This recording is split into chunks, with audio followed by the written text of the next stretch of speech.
what in the world are Joe Burrow and Justin Herbert doing over Russell Wilson and Lamar Jackson? And where's Lamar Jackson? He's won 72% of his games, and he's won an MVP. And we have Justin Herbert, who hasn't made a playoff game, but he's going to be better. That's fine. I understand why, because Herbert has great potential, and he is a more traditional pocket passer. I understand the reasons, but I'm not cool with the inconsistencies and the obvious nature of this that I've seen time and time again. In 2018 and 2019, Les, I watched Ben Roethlisberger and Drew Brees be ranked over Russell Wilson on these types of lists. I also watched Andrew Luck.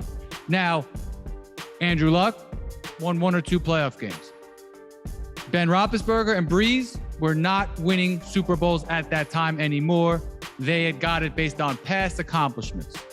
Or Russell Wilson, who was clearly a better player at that point and then proved it by, throwing like 35-7 and 31-5, leading the team to the playoffs.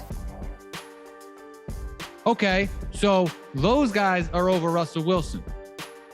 But now that Russell is the veteran with 10 years in and has all-time great numbers, now we're going to put Joe Burrow, who just made a Super Bowl and played great, but he made a Super Bowl, and Justin Herbert, who's never made the playoffs, and Matthew Stafford, who just won a Super Bowl. I get it, but clearly an inferior player to Wilson over the last 10 years. So now we're going to take those guys and put them ahead of Russell and an MVP, Lamar Jackson. Draw from that what you will. That number one, that's inconsistent. And number two, as I said for years, we got to get those token white guys in there. Period.